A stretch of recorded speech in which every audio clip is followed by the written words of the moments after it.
Hello, my name is Shane Healy and I'm here today to discuss with two terrific people, Father Tony Kerin, who's the Episcopal Vicar for Life, Marriage and Family for the Catholic Archdiocese of Melbourne, and also Madeline Dugdale, a Catholic wife, a Catholic mother, and we're going to discuss the Pope's new exhortation. It's only been released at 8 o'clock on Friday night, Melbourne time, and it's called Amoris Laetitia. Well, Father Tony, maybe we could start by just your small summary of what the document says to you, all 250 pages of it. Well, you're right, Shane, it's a long document, and the Pope is giving us a model of what married life and family life should be like. He's covering everything here, but he says you don't have to do it all, and you don't have to do it all at once. It doesn't all have to be done by now. You can work through this document, go to the parts that you're comfortable with, the parts that interest you, and then gradually add the rest of the document as you find the time and gain the interest. That's how we live family life too. We start out doing the things we're comfortable with, and we get challenged by one another, and we stretch ourselves and gradually become better at living and loving in the family. This document is talking to us about God's love for us and about how we can share in the life of God by living and loving in families. So it's an ideal being presented to us, but this is the traditional teaching of the Church presented in a new vernacular. This is a new pastoral way of speaking. So it's not laying down doctrines and dogmas. Right. It's quoting them. They're all there in the footnotes, but it's actually saying, look, life is dynamic and it's lively and it's changing, and we need to go with the flow a bit. We need to see where our goal is and work towards it, but sometimes we might veer off a bit, come back again. That's fine. That's what married life and family life is all about. There are a couple of things that he does really, really beautifully. One of which is to suggest to us that marriage and family is about the life of God. Yeah. And we need to see that. But he's also saying that just because your kitchen is messy and the dishes aren't done doesn't mean it's not a sacred space, doesn't mean it's not a place where people love and are loved, where people share meals and share their lives. And so he's saying don't lose the sacredness and the beauty of that just because it's a bit messy now and again. You have to live with that and you move on, and then if we've got guests coming, we'll tidy up.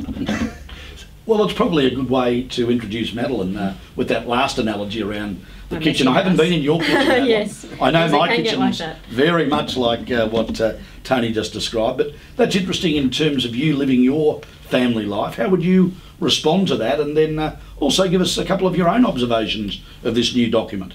I thought it was a very real document, that he wasn't beating around the bush when it came to how difficult family life can be and challenging it can be. So obviously I'm going to read the exhortation in the context of being a married woman.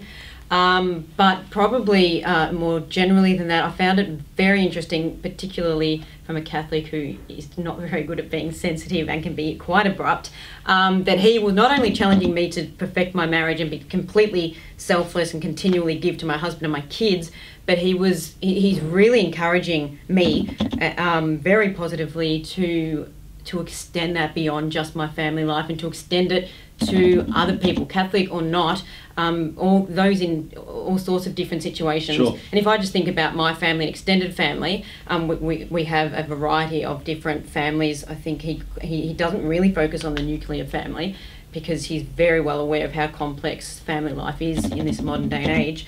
But he really challenges me to use my vocation to reach out to others in a practical sense. So you have the church teaching, as Father said, the understanding of it in an ideal sense, but he really challenges us to go out and practically live it and bring others with us, which I think is hugely important, apart from the fact that he does encourage me in my marriage it being a reflection of God's creative love, which my husband and I can give witness to that, but he's going even further than that, which I very personally find incredibly challenging. That's fantastic. Thanks, Madeline. He does not seem to have a love of helicopter parenting, Father Tony. No. Could you talk a little bit about that? Okay, there's a chapter 7 on how we better educate our children. And he talks there about how we make gradual small steps, gradually understanding, accepting and appreciating, and how children, as they grow, they appreciate and then understand what's acceptable behaviour in their family, what's etiquette, what's polite, what's expected of them. And as they get older, more is expected of them, and so they grow. But he says, parents, be very careful. Obsession is not education. He's saying you can't control your child's life. All you can do is share your values with them and then trust them and allow them to make their decisions and their mistakes. And that way they will grow as integrated persons and mature. But sometimes people have this desire to save their children from all error, problem or difficulty, to protect them at all costs, and all we end up is coddling them, and suddenly they come up as non-resilient and easily offended and that Sure. sort of thing. So he's right on the money there. I think I'd have to say I'm probably guilty, and probably plenty of modern day parents are. I think anyone watching this will be keen to hear what he said about same-sex marriage. It's been quite a topic that people have had a real expectancy on. So what has the document said on that topic? Well, he doesn't go so much into that, but he does say that same-sex attracted people are part of our families. And he's very, very clear that they must be loved and respected and cared for and shown all due reference within the family situation. But he's saying that all of us are called to lives that are aware of chastity, and that's the same is true for people who aren't married as for people who are married. So the family is a much bigger thing than just the nuclear family. So he's not just talking about their relationships, he's talking about our relationships with them too, and about us loving them and showing them what God's asking of them. Okay. Two other themes that I picked up on, which are really, to me, prevalent through the document, are accompaniment and discernment.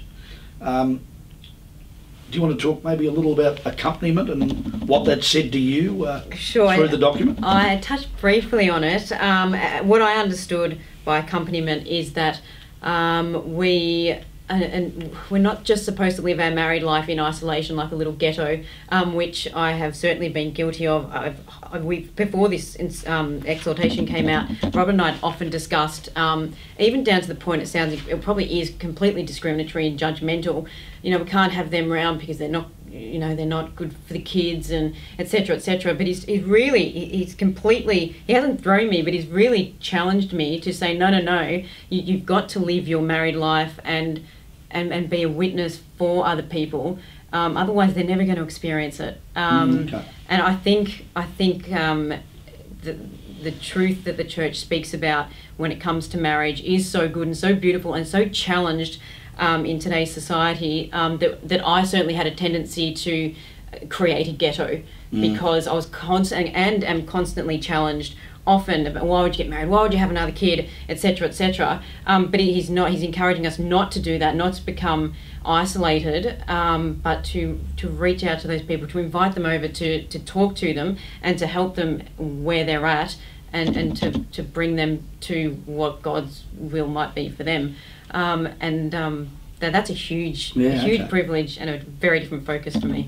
Thanks, Madeline. And Father Tony, the whole concept of discernment, he's quite strong on that through a lot of the exhortation. He is. He's basically saying we're living in a world that seems to trivialise from time to time marriage and family life. When marriage and family life becomes a reality TV show or a game show rather than something that's respected and sacred. Yeah. So it's important, I think. There was one quote here that really struck me. There's no need to lay upon two limited persons the tremendous burden of having to reproduce perfectly the union of Christ and his church. That's a goal for us to work towards. It's not a burden to weigh us down. He's saying that we have the opportunity, step by step, in a gradual way, to discern how do we grow closer to that model, that ideal of Christ and his church and that relationship, in our own lives, bearing in mind that we're going to make mistakes now and again, because he says every life is it's a mixture of enjoyment and struggles, tensions and repose, pain and relief, satisfactions, longings, annoyances and pleasures. All of these things are part of family life, not just marriage, but part of family life. And understanding that each of those is a prodding for us to move beyond our comfort zone a little bit further, growing closer to that ideal. So I think that's what he means by discernment. Okay. And so while probably there's no blockbuster announcements here from the Pope, what's your final 30-second overview of what he is saying to us here in 2016 on the family? Well, he's pointing out that we've got to lift our game, that we're now living longer, and lifelong marriages mean very different these days with longevity than they did, say, in centuries past. Sure. So that's a challenge. He's asking us to be merciful to those who are weak, and even to cut ourselves a little bit of slack now and again, to realise that we're called to something great, and we may be falling short, but we're on a path that is heading in that direction. I think the other thing is he's really bringing us tremendous encouragement. And he's saying no matter where you are, no matter if you feel you fail completely, even if there's divorce or relationship breakdown or disappointment or a child who rejects your values, we've still got to live in a family with them and be with them and connect with them. And when we're living in family, it's not just that husband and wife issue, it's the issue of the in-laws and those connections as well, and how you bring out the best in one another in those challenging circumstances. Well, Father Tony and Madeline, many thanks for your time today. No worries. You're welcome.